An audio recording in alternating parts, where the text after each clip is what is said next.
أكبر الله أكبر. Make it a part of your day, young Muslim and old Muslim and male Muslim and female Muslim, in a time where sin has become pervasive and invasive in it, make a lot of istighfar. Because from the punishment of Allah Rabbul Izzah, me and you were given two safeties, two things that we could hide behind and keep the adhab of Allah away.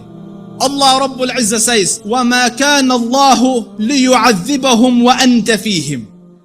The first, the Prophet. So long as Allah said, so long as he is amidst you, I will not punish you. So the Rasul died and left. His sunnah is with us, but the Rasul went. The second one, and Allah will not punish them so long as they seek forgiveness. So the only salvation you have now is perpetual istighfar. The Rasul sallallahu alaihi wasallam says, I say more than 100 istighfar a day, and some say in a gathering. Busy yourselves with istighfar. Astaghfirullah al-azim. Oh Allah forgive me. Oh Allah forgive. Astaghfirullah. Make it a habit. And wallahi, Allah will open all the doors of goodness upon you.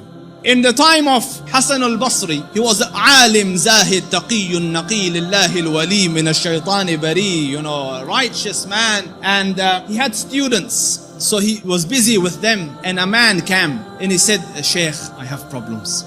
So he goes, what's your problem? So he goes, there's no rain in our land, drought has come, give me something to do. So he said, increase the saying of istighfar. So he thanked him and went. The other man came, Shaykh, poverty has struck us, there's no income, no money. So he said, say istighfar, increase the saying of istighfar. And his students are watching. Third person came, Shaykh, I can't have children. So increase the saying of istighfar. So the students look at the Shaykh, every person came with whatever sickness, you have one medication, just injecting everyone the same thing, what's going on? So the Shaykh said, it's from the Quran. فَقُلْتُ اسْتَغْفِرُوا رَبَّكُمْ إِنَّهُ كَانَ غَفَّارًا يُرْسِلِ السَّمَاءَ عَلَيْكُمْ مِدْرَارًا وَيُمْدِدْكُمْ بِأَمْوَالٍ وَبَنِينَ وَيَجْعَلْ لَكُمْ جَنَّاتٍ وَيَجْعَلْ لَكُمْ أَنْهَارًا. Make istighfar of Allah. Allah will send the sky down with helpful rain for you. He will bestow you with wealth and progeny and make your gardens grow, and around it springs of water will come. All for the saying of istighfar and the returning to Allah Rabbul Izzah with seeking forgiveness of Allah Rabbul Izzah. Make istighfar, Muslims. Amidst the scholars of the past, one of the famous ones is Ahmad ibn Hamabal. They call him the Imam of Ahlul Sunnah. And such a giant of an Imam, some of the people in his madhab say that no one served the religion after Abu Bakr radiallahu anhu more than Ahmad ibn Hanbal. Because just in the days of Mihna, for years he took imprisonment and house arrest, but he would not budge on his stance on the deen. So his fame and repute extended across the Muslim land. Everyone knew him, but there was no selfies in those days, you couldn't share a picture. So no one knew. Few people around him and his students and the Ahl al-Ilm knew what the Shaykh looked like. Most people hadn't seen him, but they had heard about him. So Imam Ahmad went on a travel from his city to another city. And when he reached that city, night befell him. He was in a masjid, and he was trying to sleep in the masjid because in those days there was no hotels and things. So the guard came and he said, get out of the masjid. So he said, listen, I'm a traveler, I don't have anywhere to go. I will just be here till tomorrow and then I will be on my way. So he said, no, get out. So the Shaykh went and sat outside the door. Can you imagine? This was a man, who, when he used to walk, hundreds would be walking with him and they would kiss his head and hold his books. Imam Ahmad was Imam Ahmad. Now he's sitting at the door of the masjid. So he looks at him, he goes, didn't I tell you to go? He goes, I'm outside. He goes, no, get out. So he said, listen, it's just... So he said he held the Imam from his leg and dragged him onto the street.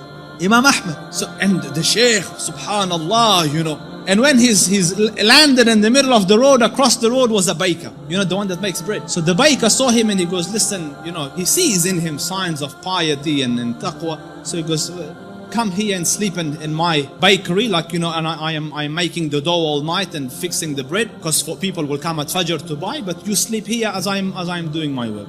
So the Imam thanked him and went and lied down, but he's watching him that every time he makes the dough, he says, Astaghfirullah, Astaghfirullah, Astaghfirullah. And as he's making Astaghfirullah, Astaghfirullah. So all night he saw this man, Istighfar, Istighfar, Istighfar. So he went to him, he goes, for how long have you been on this practice?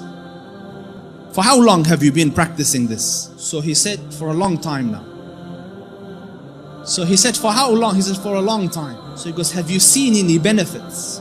Because no one can be so consistent and perpetual on dhikr and on istighfar and Allah not grant him some favor. So he goes, I've realized that whatever dua I ask, Allah grants me, except for one dua that he hasn't accepted. So he said, what dua was this? He said, I prayed that, Ya Rab, let me see Imam Ahmad ibn Hamabal, and so far I haven't seen him. So the Shaykh said, he goes, Subhanallah, he dragged me by my feet to come into your bakery. Simply cause, imagine, out of my city into his house, out of his house when I was refusing, dragged me by my feet so that I could come and answer to your dua. فقلت استغفروا ربكم إنه كان غفارا يرسل السماء عليكم مدرارا ويمددكم بأموال وبنين ويجعل لكم جنات ويجعل لكم أنهارا. My dear brothers, turn to Allah Rabbul Izzah. Wallahi, I don't say this as a nice to say, but all of your the problems to all your answers is Allah Rabbul Izzah. Your refuge from every difficulty is Allah Rabbul Izzah. Turn to Him with Wallahi, turn once to Allah Rabbul Izzah, and you will find your Lord more merciful and more accommodating and more accepting than the kindest of the kind of this world.